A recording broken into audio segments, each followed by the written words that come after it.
Hey everyone, it's Mike Yao again. Mike with Savage Kingdoms and Fire in the Head Productions. I haven't done a video in a couple of weeks or maybe 3 weeks and decided I should probably do another one for all 8 people that will watch this. But I'm trying to pump up the YouTube channel, so hopefully we can get some more followers. So if you like this video, please share, and what's the other thing? People subscribe, I think, yeah. So no, I don't think, I know, do that. So thank you very much. So anyway, this is Mike Yao. I'm an actor and a game designer. Savage Kingdoms is my game, my main game anyway that I put out in 2014. Then I did a reforged version, a sort of 1.5 version, and now a second edition, which I'm really calling a third because I know it's really confusing, is due out next year, so in 2020, somewhere around May probably. So in the meantime, we're doing a playtest of Savage Kingdoms 3, which is really Savage Kingdoms 2. Anyway, so enough of that. Today I thought I would do a video on crafting an RPG. Speaking of which, since I am working on Savage Kingdoms 3rd edition, it's not Savage Worlds, just remember Savage Kingdoms, much smaller game, equally as good, I think, maybe even better. I'm slightly biased because I'm the designer and the author of it. But no, it's Savage Worlds is awesome. Savage Kingdoms, we just use a single D20 that resolves everything. It's a very fairly fast game. It's very gritty. It's non-class based and that kind of stuff. But I will talk more about that later on in part 2. Today, part 1 of crafting an RPG is I think I'm going to entitle this sort of series, so to speak, if I can get enough people to watch it, is setting. So part 1, this video, is about setting.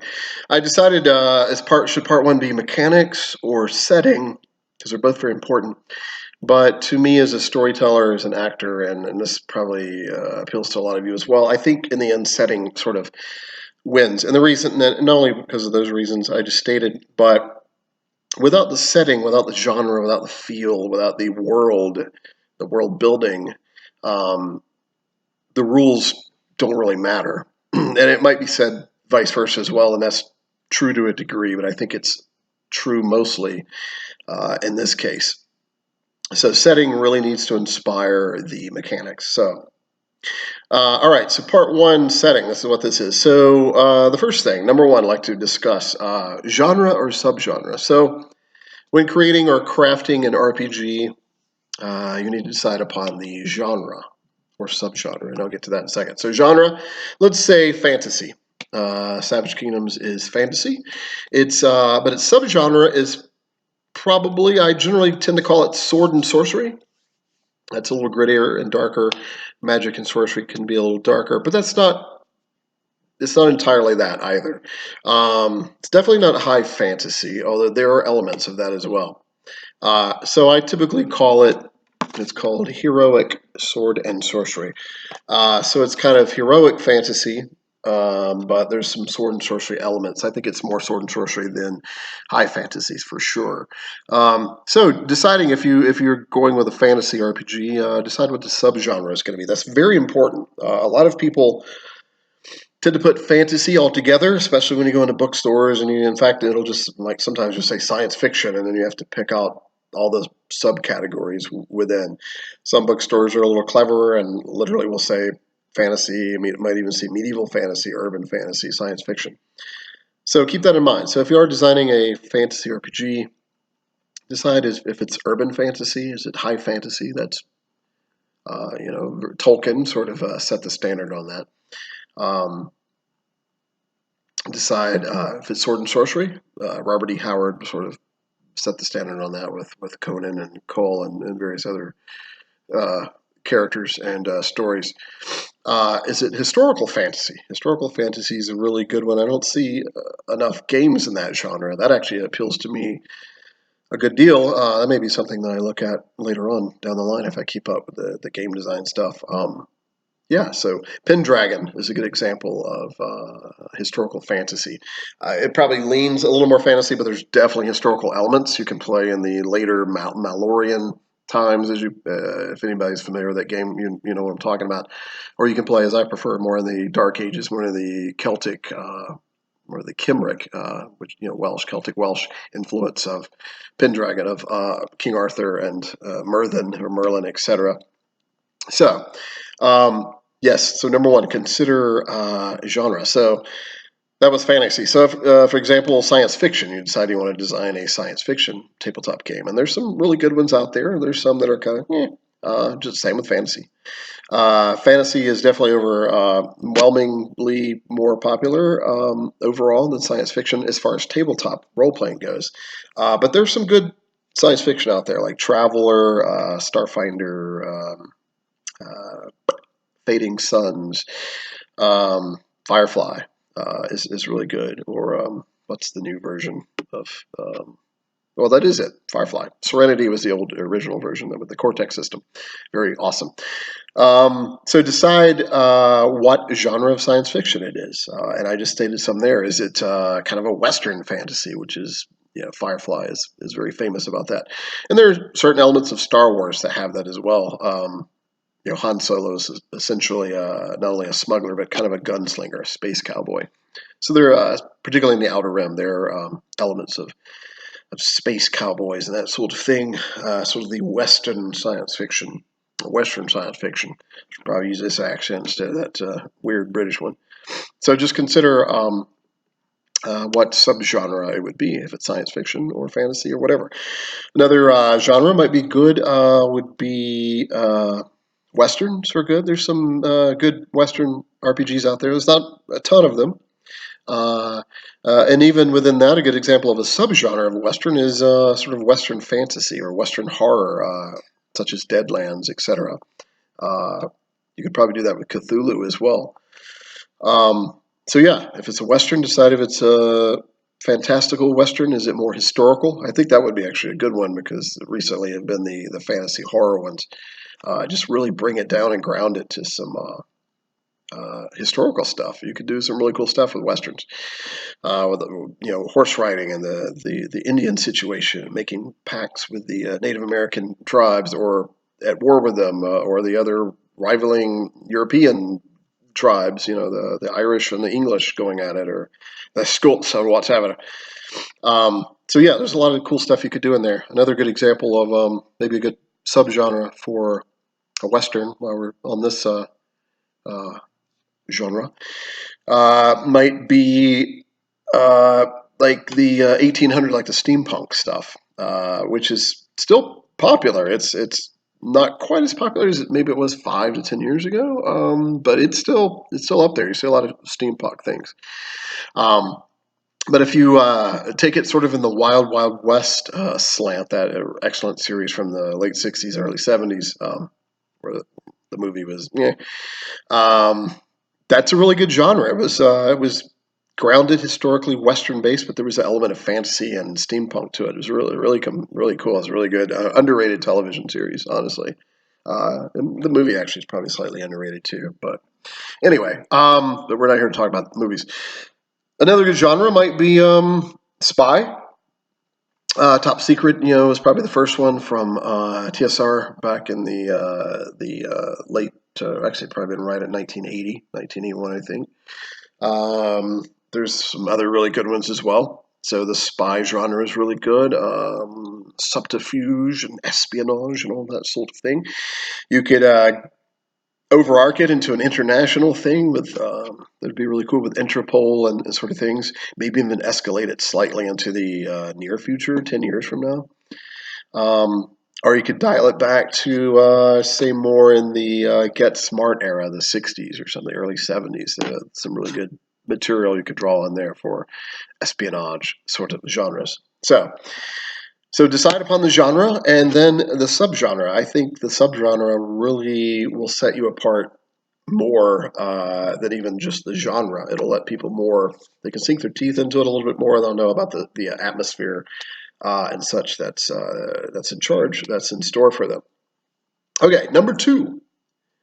I put differences down. I'm trying to remember what that means. All right, so I think what I meant by that is what differences can you create? I sort of covered a little bit of that when I talked about subgenres. What differentiates your setting from other settings?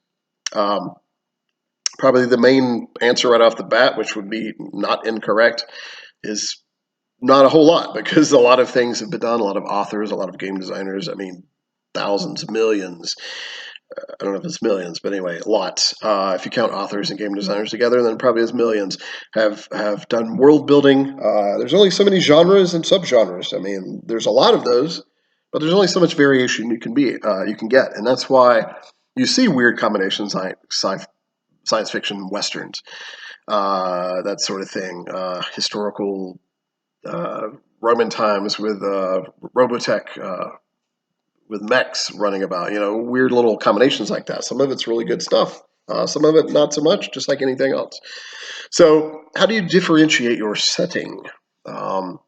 Is it your typical Tolkienian fantasy world? Is it your typical sword and sorcery fantasy world? Um, Using my personal experience with Savage Kingdoms, it's pretty. Like I said earlier, it's a little hard to quantify, but it's definitely fantasy, certainly. There's swords and sorcery and magic and that sort of thing going on. It's set generally in that level of technology. It's more Dark Ages to early Middle Ages, actually. But that's another good point. A lot of fantasy is set in kind of default sort of the high Middle Ages. Some even skew towards the early Renaissance period, and that's great and all. But one thing that's left open, I notice in RPGs, with fantasy, talking about differences, is the Dark Ages, or the antiquated era, the classical age. So that's why I set Savage Kingdoms a little further back. That, and personally as an author and designer, I connect a little bit more with the early Middle Ages and the Dark Ages. I think there's some good gritty storytelling to be done there. And again, it's not as overdone as the High Middle Ages. So yeah, so look at ways to differentiate your setting. And there could be some subtle differences, and everybody does this. We all do subtle differences. Your mountains are primarily, they're not as rocky as many other mountain ranges. All of them are snow covered. Your mountain ranges are all in the north. They're all in the south. Maybe there's a range that runs around the equator, the equatorial belt, or whatever. Now these are little minor things, and some of them can be a little silly on occasion. But if that's what you're going for, maybe you're building a silly fantasy. You can do a Terry Pratchett sort of that's another good subgenre of fantasy that I didn't mention is maybe sort of a comedic, lighthearted fantasy realm setting with the mechanics to follow, which will be part two of these videos. But anyway, I digress, as usual. So yeah, look at ways of differentiating your game. Another good way to differentiate, and this is setting wise, I'll do mechanics later, is, let's see, whenever geography, religion. Perhaps the gods of your world don't exist.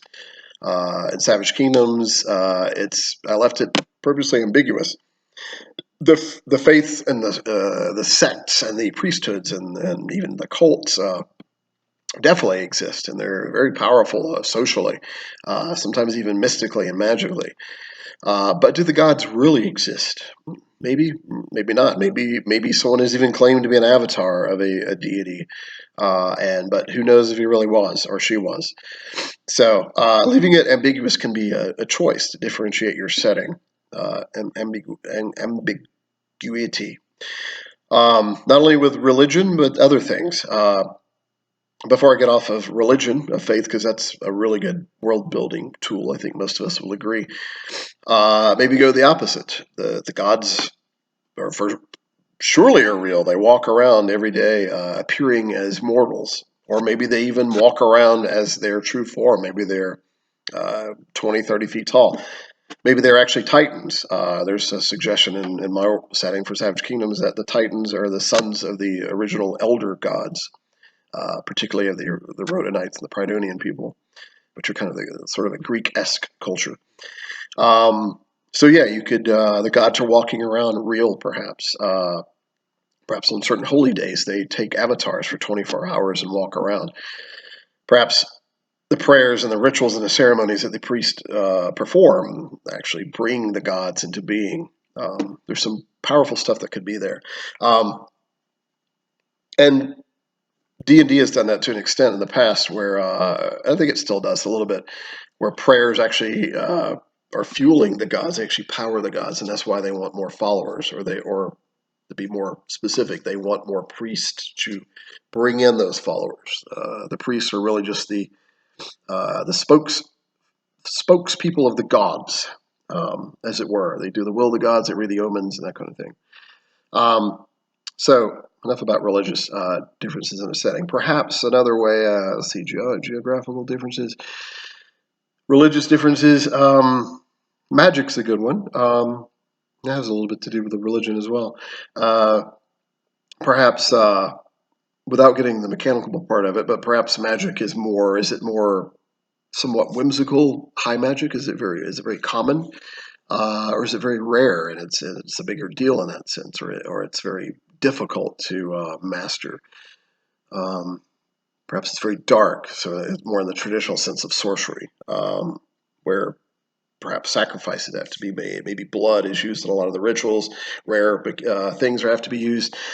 In Savage Kingdoms, you can cast a spell as an action, but the main way people cast work magic in the Savage Kingdom setting and pretty much all the cultures and races would be through rituals. 1 hour ritual, which gives you a bonus to the magical arts die roll. But so as an example, so you can kind of do both of those. Maybe magic is done ritually, but you can also do it very quickly if you want. But it costs more. It costs a lot of in Savage Kingdoms. It costs more stamina. So whatever mechanic you come up with, that make it connect to that.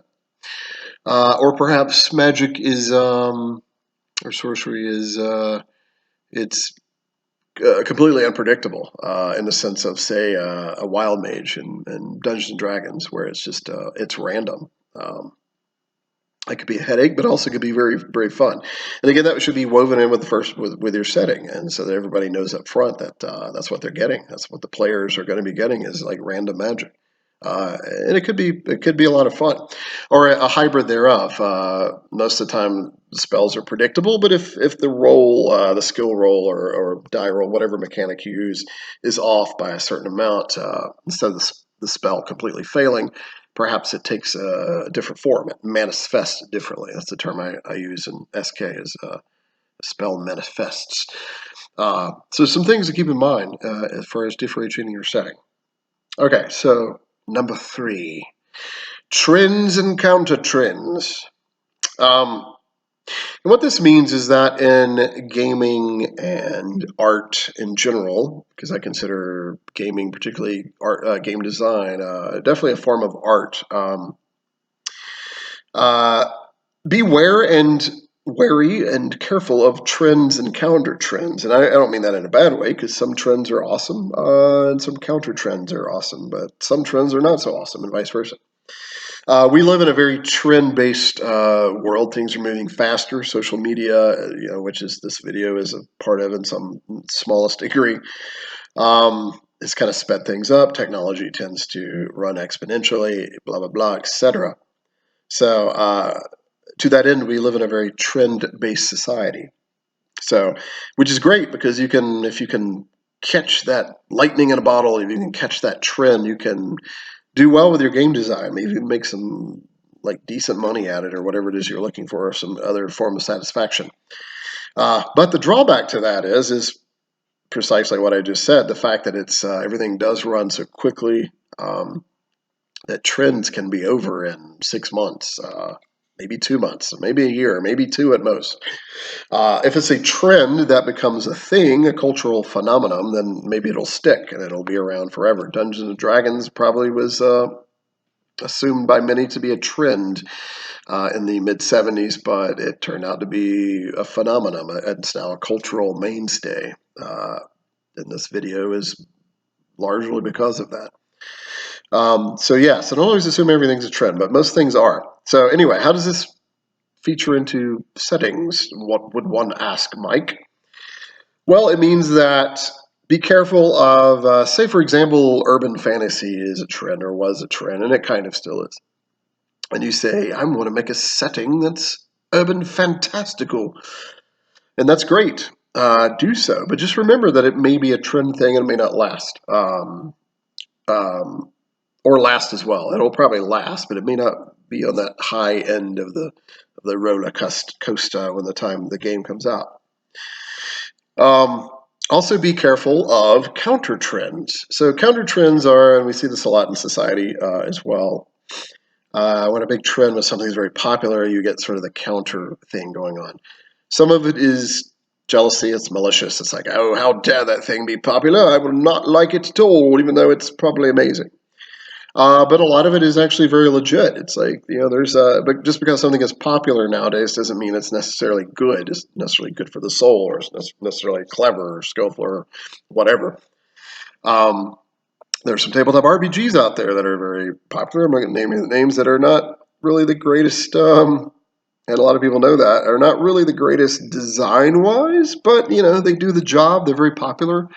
People connect with them because of the popularity and because of the history.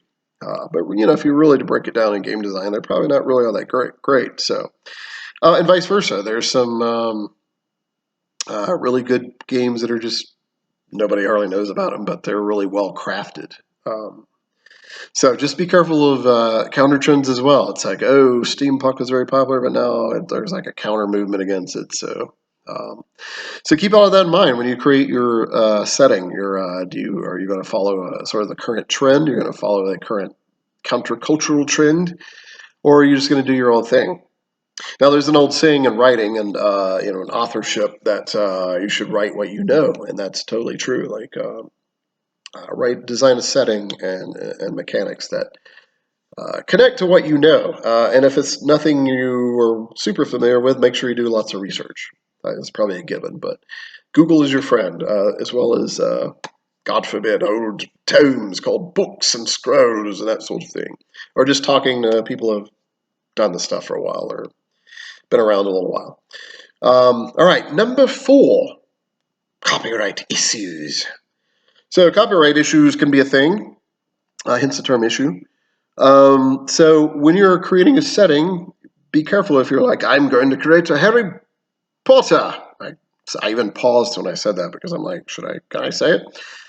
But I want to create that setting. That's probably a no-brainer. You would need to get the rights, and there are probably the licensing fees, which is going to cost you an arm and perhaps several legs to do so, but not necessarily impossible. Or I want to create the next Middle-earth RPG, or I want to create another Game of Thrones, because there's already one out. Westerosian RPG. I want to create another Battlestar Galactica one or something. So you will need to get permission, obviously. If you're doing like a really tiny one for your friends and you're not publishing it and trying to make money off of it, of course, it's probably not a big deal. But if you're going to make any money at it, or even just a little bit, and you're going to spread it around a little bit, maybe even have the books in a couple of stores, then most certainly you will want to clear it with the copyright holder, which means you will probably have to pay a licensing fee.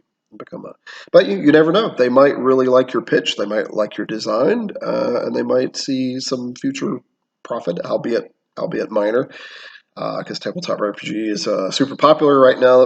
But they're still not, near like computer gaming and that sort of thing. So if the company really likes it, they may go for it. But just be prepared for copyright issues and licensing fees.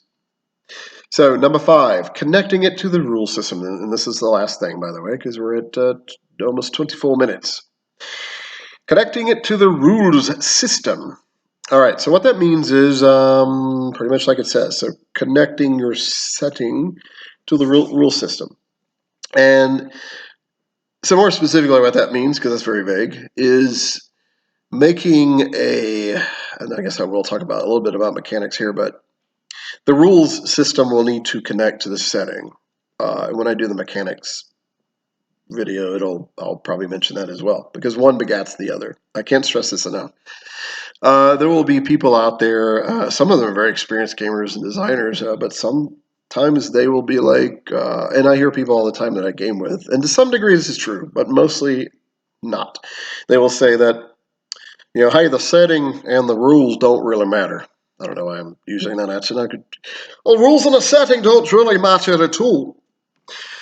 Wherever you're from. It, it does, but some people, like, you can still have fun telling a story in an awkward rule system, and that is true to a degree, but it is also not true to a degree. So beware of just flippantly assuming that's the case. That's not true. So, for example, if you are the recent Middle Earth LARP, I can't remember, is it the One Ring or anyway, probably Adventures in Middle Earth, might be two different ones. Good stuff. So they took I believe they took the standard D20 or 5e system as kind of the base block. They probably had to pay some extra licensing for this from Wizards of the Coast, I'm sure, which allowed them. But then they layered their own Middle Earth stuff. So some of the rules, some of the mechanics really play into corruption or the shadow, or storytelling around the fire, like the Hall of Fire in Rivendell. In other words, it's really hitting those themes. The rules are supporting those themes that are in the setting, in the storytelling, in the world building. So make sure that's connected. Deadlands uses a good example. It uses playing cards for certain things, and that's supposed to sort of pay homage to guys sitting around in saloons playing poker while people come in with guns, that sort of thing. So you kind of be inspired by having them playing cards. And you can't always do it if you're just using a strictly dice system. But even then, you can do, if it's a setting that's very science fiction, maybe you want multiple dice. Maybe that simulates more, it's more technical, perhaps. Whatever the case may be. So make sure you just, whatever your rule system is, and I'll talk about that on the next video, make sure it connects to your setting. I really think that's a big deal. Again, some people will say it doesn't really matter. And again, in all respect to them, it is true. I mean, you could sit around and use a fairly old, awkward gaming system to tell a really fabulous story, really some good interactive role playing. But chances are, if the rule system is very nice and connected to the system, everyone's going to have even more fun. A good example would be role playing Candyland, a game that I really, when I was a small child, we played all the time. Or Monopoly. It's like one could role play Candyland or Monopoly, and it might be sort of fun, but it's probably going to get old pretty soon because it's just not. There's not. You would need a deeper rule system. There's a good setting idea, by the way, Candyland or Monopoly. Monopoly, the role playing game. Actually, that's kind of cool. So yeah. So in other words, you could role play in that thing, but if your system and setting isn't developed, you're just free form doing improv, and that's fun too. I've done lots of improv in the past, and that's definitely a tool, and it's fun. But right now we're talking about crafting an RPG. So speaking of which, that will do it. We're at like 28 minutes, a little bit longer than I thought, but hopefully we got some good things covered. So, crafting an RPG. This was part one, the setting. My name is Mike Yao. I am the author and creator of Savage Kingdoms role-playing game, tabletop role-playing game, with Fire in the Head Productions is my very minuscule production company. Share this video if you like it, subscribe if you want, etc. I'm on Instagram and Facebook and stuff too. So, all right, you guys have been great. I will post. I'll probably do another one in a few days or a week or so. All right, bye. Thanks.